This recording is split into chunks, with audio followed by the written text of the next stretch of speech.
Hi hello नमस्कार, कसे आहात मंडळी? मस्त ना. तर आज बघा मी इथं तांदळाच्या भाकरी बनवणार आहे. तर बघूयात, चला आता पटापट सांगते मी काय काय करते ते.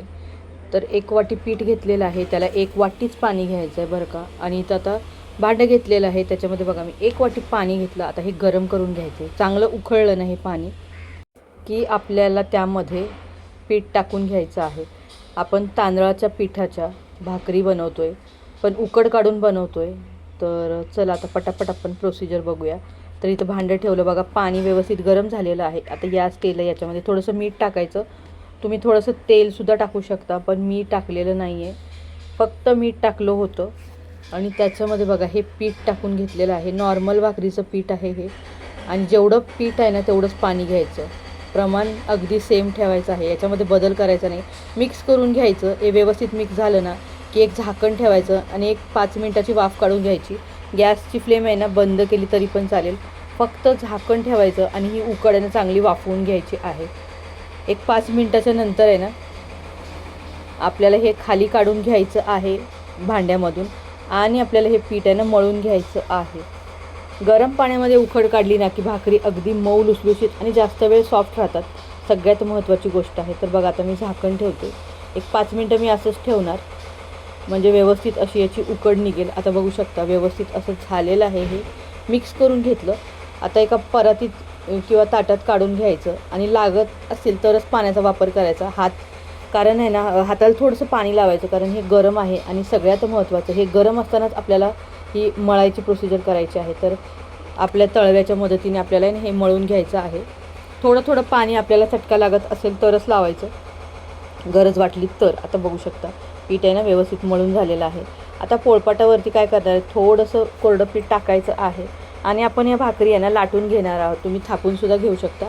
लाटून घ्यायच्या, खूप सुंदर होतात. आणि सगळ्यात महत्त्वाचं, या जास्त वेळ मऊ राहतात.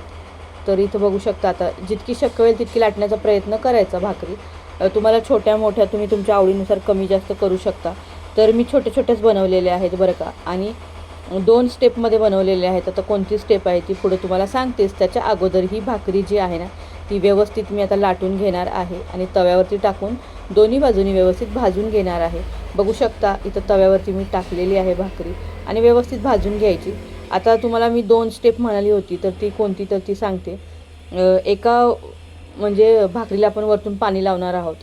खरं तर या भाकरीला पाणी वरच्या बाजूला जसं आपण ज्वारीच्या भाकरीला लावतो तसं लावलं तरी पण चालतं आणि नाही लावलं तरी पण चालतं, कारण आपण हे उकड काढलेली आहे. तर मी दोन्ही पद्धती करून दाखवणार आहे. मला कोणती योग्य वाटली, म्हणजे मला तर खरं सांगायचं झालं तर वरती पाणी जे लावतो आपण तीच भाकरी बरी वाटली. आता ही बघू शकता ही कोरडी आहे, म्हणजे हिला मी पाणी वरच्या बाजूला लावलेलं नाही आहे. बघू शकता तुम्ही. तसं बघायला गेलं ना तर दोन्ही स्टेप अगदी परफेक्ट आहेत आणि या भाकरी काही कच्च्या वगैरे राहत नाहीत. आता जरी तुम्हाला कॅमेऱ्यामध्ये दिसत आहे की भाकरीला डाग वगैरे लागलेले नाहीत किंवा जास्त भाजली गेलेली नाही असं वाटते, पण तसं काही नाही आहे बरं का. आता तुम्ही बघू शकता दोन्ही बाजूनी आपल्याला ही व्यवस्थित भाजून घ्यायची आहे. तर बघा आता मी दोन्ही बाजूनी भाजते आणि मग तुम्हाला सांगते.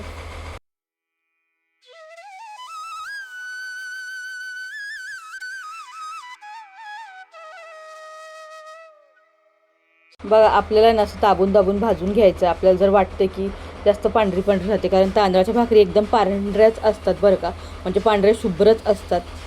जसं ज्वारीच्या आणि तांदळाच्या भाकरींमध्ये फरक हा असतोच. ज्वारीच्या थोड्याशा काळपट होतात आणि या एकदम पांढऱ्या शुभ्र असतात. बघू शकता अगदी व्यवस्थित अशी ही भाकरी भाजलेली आहे. जसं मी सांगितलं 2 स्टेप, या भाकरीला वरच्या बाजूला मी पाणी लावलेलं नाही आहे. बघू शकता अगदी परफेक्ट अशी झालेली आहे. तुम्हाला मी अजूनसुद्धा करून दाखवणार आहे, म्हणजे वरच्या बाजूला पाणी लावून आता करून दाखवणार आहे. तर बघा आता मी दुसरी भाकरीसुद्धा लाटून घेतलेली आहे. तर या भाकरीला मी वरच्या बाजूला पाणी लावून घेणार आहे. तर बघा मी आता इथं पाणी लावून घेतलं. दोन्ही भाकरींमधला फरक सांगते. दोन्ही स्टेप अगदी परफेक्ट आहेत. मी पुन्हा एकदा तुम्हाला एक्सप्लेन करते ही गोष्ट आणि सांगते. तर चला आता आपण ही भाकरीसुद्धा भाजून बघूया.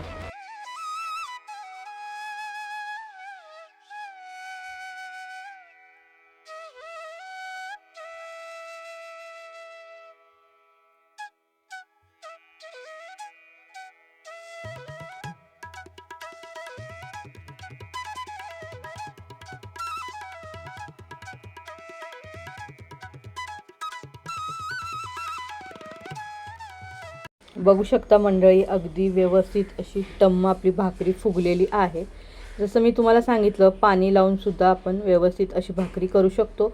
आणि ह्या भाकरी आहेत ना, खूप जास्त वेळ मऊ राहतात. म्हणजे आज केलेली भाकरी संध्याकाळपर्यंत अगदी मऊ लुसलुशीत किंवा उद्यापर्यंतसुद्धा ही भाकरी तशीच राहते. तर ह्या भाकरीची खासियत हीच आहे की जास्त वेळ मऊ राहते. तर बघा, आता मी दुसरीसुद्धा तुम्हाला करून दाखवते. तर आपल्या 1 वाटी पिठामध्ये 4-5 भाकरी झालेल्या आहेत. मी छोट्या छोट्या बनवलेल्या आहेत बरं का.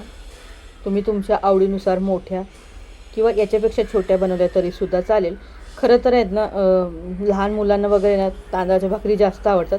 खरं तर त्या जास्त पांढऱ्या शुभ्र दिसतात. त्याच्यामुळे मग नॉनव्हेजसोबत म्हणा किंवा कोकणामध्ये जास्त करून तांदळाच्या भाकरी केल्या जातात. तर आमच्या घरी तर जास्त करून मुलांना आहे ना तांदळाची भाकरी जास्त आवडते. आणि खास करून जेव्हा मी नॉनव्हेज वगैरे बनवते ना, आमच्याकडे ज्वारीच्या भाकरी जास्त बनवल्या जातात. पण मुलांना ज्वारीपेक्षा तांदळाच्या खूप जास्त अगदी आवडीने खातात. बघू शकता, खूप सुंदर अशी ही आपली भाकरी झालेली आहे. तुम्हीसुद्धा तुमच्या घरी या पद्धतीने नक्की भाकरी बनवा. आणि माझा हा व्हिडिओ तुम्हाला कसा वाटला ते एकदा जरूर कळवा. व्हिडिओ जर का आवडला तर व्हिडिओला लाईक करा, शेअर करा. आणि तुम्ही अजूनही आपल्या यूट्यूब चॅनलला जर का सबस्क्राईब केलं नसेल तर सबस्क्राईबसुद्धा करा. बाजूच्या घंटीचा आयकॉन प्रेस करा, म्हणजे तुम्हाला माझ्या प्रत्येक व्हिडिओचं नोटिफिकेशन मिळेल आणि तुम्ही माझा कोणताच व्हिडिओ मिस करणार नाही. भेटूया अशाच नवनवीन व्हिडिओमध्ये. तोपर्यंत बाय. स्वस्त राहा, मस्त राहा आणि सगळ्यात महत्त्वाचं एकमेकांची काळजी घेत राहा. बाय.